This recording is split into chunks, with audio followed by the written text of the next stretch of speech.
kan Ahmad Joni ini kasusnya lagi naik banget karena dia dipidana sebelum perkembangan. Betul. Menurut Mbak, tanggapan Mbak gimana? Setujukah Mbak kalau Ahmad Joni ini dipidana sebelum perkembangan atau tidak? Kenapa? Kalau tidak ada itu kenapa? Oke, pertama kali dulu ya, yang gue tahu Ahmad Zoni ini adalah seorang pemain sinetron, seorang aktor yang tidak pernah punya masalah, yang tidak pernah berantem, yang tidak pernah gue lihat ada kriminalnya, kecuali waktu dia ketangkep pertama itu adalah karena dia memakai narkoba ya, narkocoy. Nah itu menurut gue tidak membenarkan ya, gue cukup menyayangkan dia artis yang aktor yang bagus, aktor yang keren, aktingnya juga keren, dan juga anaknya baik, kenapa bisa menggunakan narkoba? Dan itu menurut gue waktu itu mungkin kesalahan yang fatal, kesalahan yang gak mungkin dia ulangin lagi. Dan itu dia masuk lagi kedua kali, gue agak kecewa berat. Tapi setelah gue pikir ini berarti ini anak sebenarnya pendiam. Anak yang pendiam, ya buat ibu-ibu, kalau ada anaknya yang pendiam, tolong diperhatikan. Karena anak pendiam itu kadang-kadang dia tidak mau curhat ke mamanya, tapi dia akan curhat melalui, kalau ada temennya yang ngasih narkoba, dia merasa, oh gue nge-fly nih, gue gak perlu curhat lagi, yang penting otak gue gak stres. Takutnya gue ini adalah salah pergaulan, dan lama-lama ini anak jadi keterbiasa gitu, jadi keenakan. Itu adalah tipe-tipe orang yang pendiam yang tidak pernah mau curhat. Apalagi seorang Ahmad Zoni ini yang gue tahu mamahnya itu sudah lama gak ada. Yang mana biasanya anak laki-laki itu paling dekat sama mama. Apapun akan dicurhatin sama anak laki-laki. Misalnya dia berantem sama istrinya, atau anaknya nakal, atau dia susah mencari job, dia akan ngomong ke mamahnya. Tapi karena mamahnya nggak ada, jadi aku rasa pelarian itu di narkoba pertama.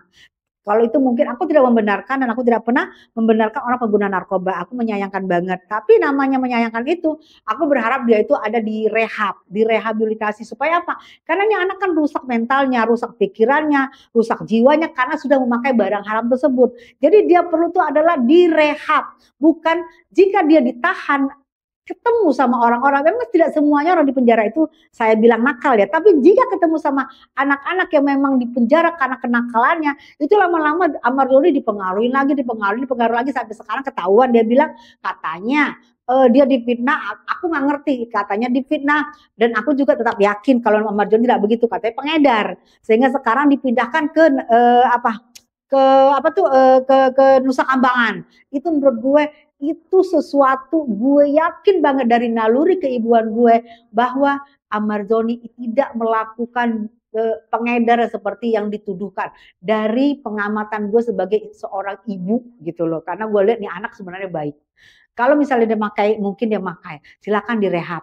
Pasti ada berubahnya, nggak mungkin orang nggak ada perubahan, apalagi dia sudah semakin dewasa, anaknya juga semakin dewasa.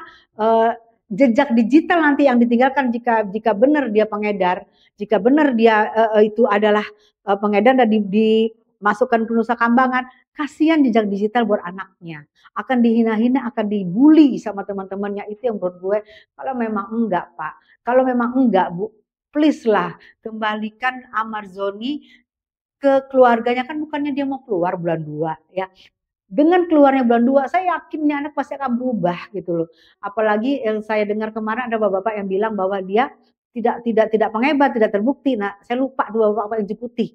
Saya lupa, dia bilang tidak terbukti Ahmad Zoni pengedar, dan gue yakin banget Ahmad Zoni bukan pengedar. Dan gue orang yang paling sedih jika ternyata Ahmad Zoni masih belum dikeluarkan dari tahanan yang menyeramkan sana, yang di tengah lautan sana. Yang setahu gue itu tahanan yang paling enggak banget. Dan gue berharap Amar itu adalah berita-berita fitnah, dan itu adalah berita orang yang mau menjebak Ahmad Zoni. Gue yakin itu sebenarnya. Nah terus ini kan dia udah rehabilitasi 2-3 kali nih, tapi masih make. Nah kok bisa Mbak percaya banget dia akan baik lagi? Gimana kalau misalnya setelah keluar dia sudah direhabilitasi 3 kali, ternyata malah bikin ulah lagi? Oke. Kayak tadi gue bilang kan itu kan keyakinan gue. Keyakinan gue sama keyakinan kamu kan beda. Keyakinan kamu silakan, itu keyakinan saya. Saya yakin bahwa Ahmad Zoni tidak bersalah dan Ahmad Zoni ada dijebak. Itu adalah keyakinan gue. Karena gue sebagai ibu dan gue juga satu daerah sama Ahmad Zoni di Padang sana. Nah sekarang maksudnya gue apa tadi lupa gue? Ya dia kan udah rehabilitasi 3 kali. Ya, rehab 3 kali. Kalau dikeluarin dia ulang lagi gimana dong? Tapi kemarin dia waktu keluar, dia belum ada menemui kekasih hatinya. Kan waktu dia keluar, tragedi keluarganya, pisah segala macam. Gue bilang ini anak pendiam. Jadi mungkin pelariannya karena dia sudah tahu narkoba, pelariannya ke narkoba untuk mencurhatkan kesedihan hatinya, gundah gulana hatinya. Tapi gue yakin kenapa dia tidak akan masuk lagi, tidak akan menggunakan lagi karena sudah ada yang mengisi relung hatinya. Jika dia diberi kesempatan keluar, jika diberi kesempatan rehab, gue yakin enggak, karena ada seorang dokter Carmila apa dokter apa yang benar-benar penuh cinta buat dia dan yang benar-benar akan mendampingin Amar. Aku berharap karena katanya kalau keluar kan akan merit, akan nikah sama Amar. Gue yakin Amar kalau diberi cinta sejati, Amar itu tidak akan lagi untuk menggunakan itu sebagai pelarian. Ya setahu gue anak baik jika menggunakan narkoba itu hanya sebagai pelarian, bukan kriminal yang dia lakukan, pelarian karena dia nggak bisa curhat kemana-mana dengan banyaknya kejadian yang menimpa, dia nggak sanggup. Tapi setelah nanti ada dokter Camilla, gue yakin akan membangun rumah tangga yang baik dan itu gue yakin banget dia tidak akan melakukan itu lagi. Bismillah, itu aja keyakinan gue. Saran buat netizen yang mendukung dan membenarkan kelakuan Amar, sarannya? Tidak. Untuk membenarkan pemakai narkoba juga enggak. Jangan dibenarkan. Kan gue bilang, gue tidak membenarkan Amar memakai narkoba. Gue rasa itu Amar itu waktu itu adalah tergelincir dengan pergaulan. Tidak membenarkan. Tidak boleh, narkoba itu tidak boleh ya. Itu haram dan itu akan merusak otak kalian. Bagaimanapun juga narkoba itu juga tolong dijauhin dan jangan didekatin ya. Karena enggak bagus. Gue enggak ada saran buat kalian yang pecinta Amar Zoni, hanya aku berharap kalian jangan meniru sifatnya ya.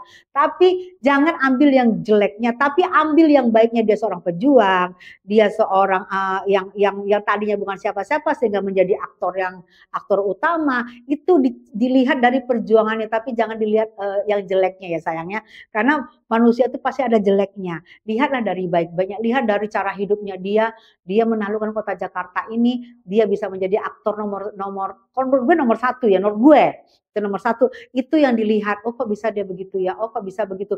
Walaupun dia bukan tampang bule, tapi dia bisa menjual wajah Indonesianya menjadi aktor yang termasuk gue nomor satu di situ. Itu yang menurut gue, itu yang kalian tiru. Yang jeleknya dibuang. Itu aja buat aku ya, buat anak-anakku, anak-anak muda, anak-anak yang akan pengen menjadi artis ya. Public figure yang jangan kalian lihat jeleknya, tapi lihat jiwa juangnya. Itu aja menurut gue ya. Buat Amar Zoni, aku yakin kamu gak bersalah. Dengan keyakinan aku sebagai seorang ibu, aku yakin kamu gak bersalah. Aku yakin kamu bisa menghadapi ini semua. Bismillah, semoga kamu bisa bebas dan bisa berumah tangga dengan kekasih hati kamu seorang dokter itu. Amin. Semangat ya nak ya.